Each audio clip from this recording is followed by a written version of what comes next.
Day 3 diet plan. Morning as usual hot water chia seeds mix ಮಾಡಿಕೊಂಡು ನಾನು ನಮ್ಮ wife ಇಬ್ಬರಿಗೂ ಎಂಟಿ ಸ್ಟಮಕಲ್ಲಿ ಹಾಟ್ ವಾಟರ್ ಮತ್ತು ಚಿಯಾ ಸೀಡ್ಸ್ ಕುಡ್ಕೊಂಡು ಅಲ್ಲಿಂದ ನೆಕ್ಸ್ಟ್ ಗ್ರೌಂಡ್ಗೆ ಹೋದೆ. ಇವತ್ತು ಗ್ರೌಂಡಲ್ಲಿ 2 ರೌಂಡ್ಸ್ ಕಂಟಿನ್ಯೂಸ್ ಜಾಗು ಮತ್ತು ವಾಕ್ ಮುಗಿಸಿ ಸ್ವಲ್ಪ ಎಕ್ಸಸೈಸ್ ಸ್ಟಾರ್ಟ್ ಮಾಡಿಕೊಂಡೆ. ಜಂಪಿಂಗ್ ಜಾಕ್ಸು ಮತ್ತು ಹಲವಾರು ಎಕ್ಸಸೈಸ್ನ ಇವತ್ತು ಗ್ರೌಂಡಲ್ಲಿ ಮುಗಿಸ್ದೆ. ನಾನು ರನ್ನಿಂಗ್ ವೀಡಿಯೋ ಮಾಡಿದೆ, ಆ ವಿಡಿಯೋ ನೋಡಿದ್ರೆ ಡಿಲೀಟ್ ಆಗಿದೆ. ಹೆಂಗೆ ಡಿಲೀಟ್ ಆಯ್ತು ಅಂತ ನನಗೆ ಮತ್ತು ಎಕ್ಸಸೈಸ್ ಎಲ್ಲ ಮುಗಿಸ್ದೆ. ಇವತ್ತಿನ ರಿಸಲ್ಟ್ ಒಳ್ಳೆ ಸ್ವೆಟ್ಔಟ್ ಆಗಿತ್ತು ನನಗೆ, ಅದರಿಂದ ಸ್ವಲ್ಪ ಖುಷಿ. ಕುತ್ಕೊಂಡು ಎಲ್ಲ ಥರ ಎಕ್ಸಸೈಸು ಆ್ಯಸ್ ಯೂಶುವಲ್ ಡೈಲಿ ಮಾಡೋ ಎಕ್ಸಸೈಸ್ನೆಲ್ಲ ಮುಗಿಸ್ದೆ.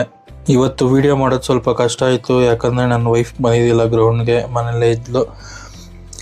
ಅದರಿಂದ ಸ್ವಲ್ಪ ವೀಡಿಯೋ ಮಾಡೋದೆಲ್ಲ ಕಷ್ಟ ಆಯಿತು. ಹಾಗೆ ನಮ್ಮ ಮನೆ ಏರ್ಪೋರ್ಟ್ ಪಕ್ಕದಲ್ಲಿರೋದ್ರಿಂದ ಯಾವುದೋ ಒಂದು ಫ್ಲೈಟ್ ಲ್ಯಾಂಡಿಂಗ್ ಇತ್ತು. ಇವತ್ತು ನೋಡಿ ಒಳ್ಳೆ ರಿಸಲ್ಟ್ಸ್ ಸ್ವೆಟ್ಔಟ್ ಆಗಿತ್ತು.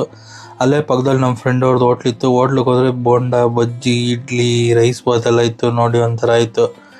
ಮುಗಿಸ್ಕೊಂಡು ಮನೆಗೆ ಬರೋಷ್ಟೊತ್ತಿಗೆ ನಮ್ಮ ಮಗ ಅಷ್ಟು ಬೇಗ ಡಯಟ್ ಸ್ಟಾರ್ಟ್ ಮಾಡಿಬಿಟ್ಟಿದ್ದ. ಇವತ್ತಿನ ಬ್ರೇಕ್ಫಾಸ್ಟ್ ಬಂದು ಸ್ಪ್ರೌಟ್ಸು ಮತ್ತು ನುಗ್ಗೆಕಾಯಲ್ಲಿ ಮಾಡಿರೋ ಸೂಪು, ಸ್ಪ್ರೌಟ್ಸು ತಿಂದ್ಕೊಂಡು ಮತ್ತು ಹಂಗೆ ನುಗ್ಗೆಕಾಯಿ ಸೂಪನ್ನು ಕುಡ್ಕೊಂಡು ಎಲ್ಲ ಚೆನ್ನಾಗಿತ್ತು. ಮುಗಿಸ್ಕೊಂಡು ಇವತ್ತು ಶುಕ್ರವಾರ ಆಗಿರೋದ್ರಿಂದ ಪೂಜೆ ರೆಡಿಯಾಗಿತ್ತು. ನಮ್ಮ ವೈಫು ಪೂಜೆ ಮುಗಿಸ್ಕೊಂಡು ಸ್ವಲ್ಪ ರೆಸ್ಟ್ ಮಾಡಿದೆ. ಮಧ್ಯಾಹ್ನ ರೆಸ್ಟ್ ಮಾಡಿಕೊಂಡು ಮಧ್ಯಾಹ್ನ ಲಂಚ್ಗೆ ಸೋಯಾಬೀನ್ ಪಲಾವು ಮತ್ತು 2 ಎಗ್ ವೈಟ್ಸ್ ಮಾಡಿದ್ಲು. ಅದು ಮುಗಿಸ್ಕೊಂಡು ರೆಸ್ಟ್ ಎತ್ಕೊಂಡು as usual evening green tea.